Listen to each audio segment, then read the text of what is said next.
Intraday trading के लिए stock को कैसे सिलेक्ट करते हैं वो सारी चीजें मैं आप लोगों को बताने वाला हूं इस वाली वीडियो में। तो वीडियो को मिस मत करना, पूरा देखना एंड अपने नोट्स जरूर बनाना भाई। आओ वीडियो करते हैं गाइस स्टार्ट। इस वीडियो में हम डिस्कस करने वाले हैं कि इंट्राडे स्टॉक्स को कैसे सिलेक्ट किया जाता है।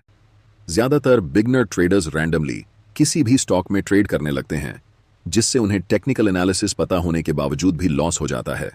हम जानते हैं कि स्टॉक मार्केट में कई अलग अलग एसेट्स में ट्रेड कर सकते हैं, जिनमें स्टॉक्स में ट्रेड करके प्रॉफिट कमाना सबसे आसान है।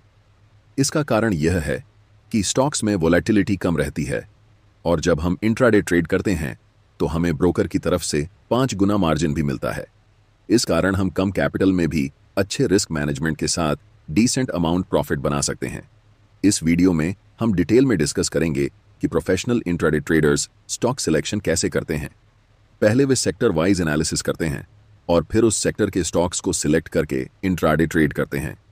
एनालिसिस के इस तरीके को डिटेल में जानेंगे, लेकिन वीडियो की शुरुआत से शुरू करेंगे ताकि बिगनर ट्रेडर्स को भी यह अच्छे से समझ में आए। मार्केट ओपन होने से पहले हमें यह जानना चाहिए कि उस दिन मार्केट का सेंटीमेंट क्या होने वाला है। सेंटीमेंट का मतलब है कि उस दिन मार्केट बुलिश है या फिर बेयरिश, और जो भी मार्केट का सेंटीमेंट होगा हम उसी दिशा में ट्रेड करेंगे।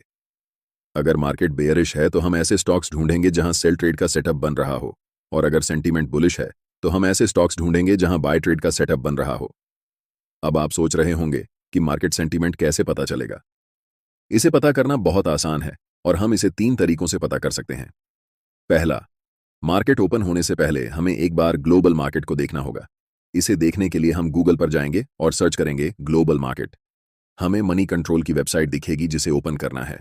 ओपन करने के बाद आपको दुनिया की सभी प्रमुख मार्केट्स दिख जाएंगी, जैसे यूरोपियन मार्केट्स, एशियन मार्केट्स आदि।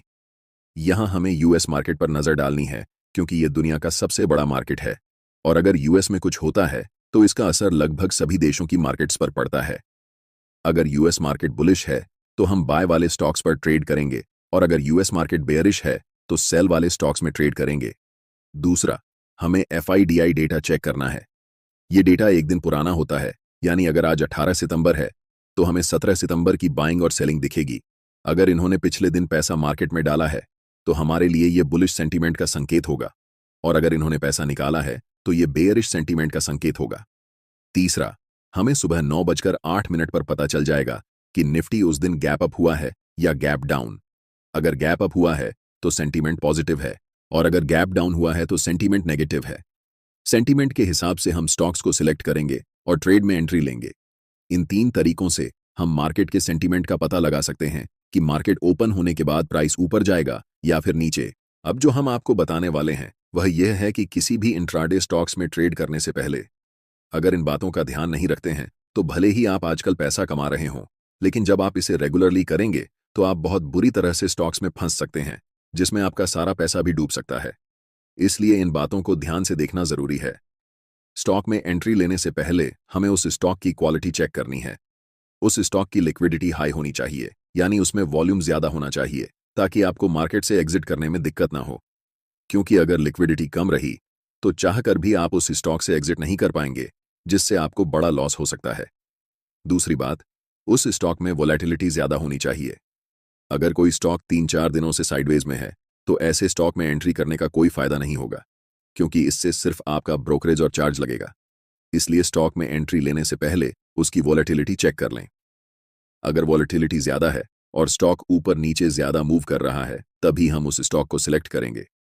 तीसरी बात, हमें इंट्राडे ट्रेडिंग पेनी स्टॉक्स में नहीं करनी है, क्योंकि पेनी स्टॉक्स को बहुत आसानी से ऑपरेटर मैनिपुलेट कर सकते हैं। अगर आप पेनी स्टॉक्स में ट्रेड करेंगे तो आपका टेक्निकल एनालिसिस काम नहीं करेगा, जिससे आपको बड़े लॉसेस का सामना करना पड़ सकता है। मैंने जो भी रूल्स आपको बताए, इन्हें फॉलो करके स्टॉक सिलेक्ट करना मुश्किल हो सकता है, लेकिन अगर आप सिर्फ लार्ज कैप में ट्रेड करें तो ये सारे रूल्स अपने आप फॉलो हो जाते हैं। इसलिए भारत की टॉप 100 लार्जेस्ट कंपनियों की एक लिस्ट बना लें और उन स्टॉक्स में से सेंटीमेंट या एनालिसिस के आधार पर ट्रेड में एंट्री करें। इन टॉप 100 कंपनियों की लिस्ट के लिए सबसे पहले गूगल पर जाएं और सर्च करें top 100 Indian large cap stocks. आपको मनी कंट्रोल की वेबसाइट दिखेगी जिसे ओपन करना है। ओपन करने के बाद आपको 100 कंपनियों की पूरी लिस्ट दिख जाएगी, जिसे अपने डिमैट अकाउंट के वॉच लिस्ट में ऐड कर लें। अब बात करते हैं कि प्रोफेशनल ट्रेडर्स सेक्टर एनालिसिस करके स्टॉक्स को कैसे ढूंढते हैं। सेक्टर एनालिसिस के लिए ज्यादातर ट्रेडिंग ऐप्स में in built sector wise list होती है।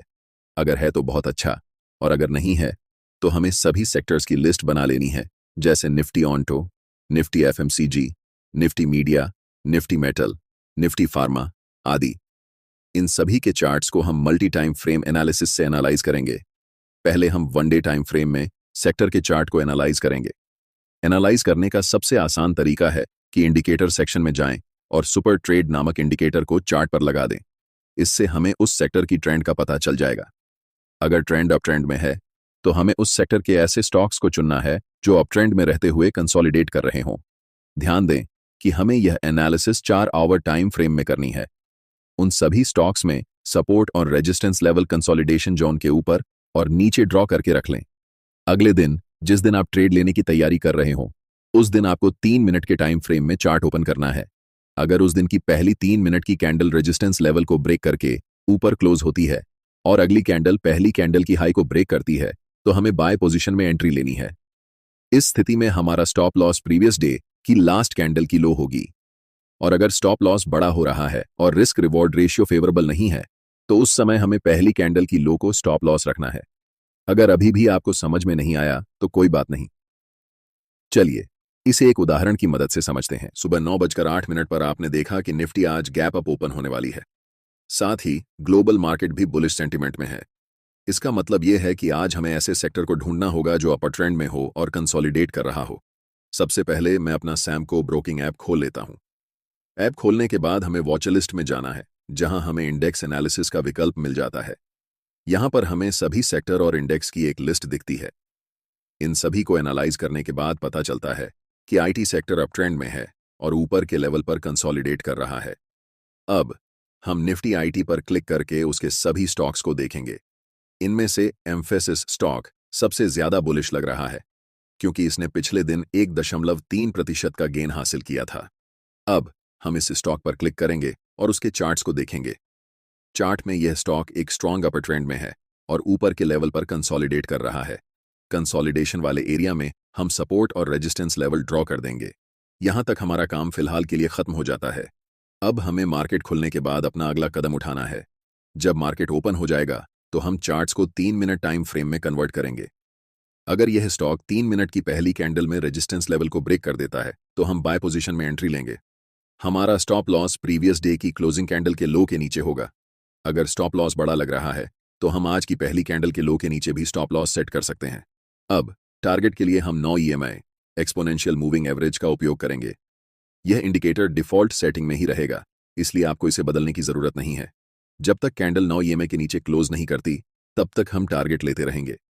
जब आप ऐसे स्टॉक्स में ट्रेड करते हैं जिनका बड़े टाइम फ्रेम में एनालिसिस किया गया हो, तो एक ही दिन में आपको 4%, 5% या 10% तक का टारगेट मिल सकता है, क्योंकि ऐसे स्टॉक्स में कई दिनों से कंसोलिडेशन चल रहा होता है। और जब आप छोटे टाइम फ्रेम में एंट्री करते हैं तो एक छोटा मूव भी आपके लिए बड़ा हो सकता है।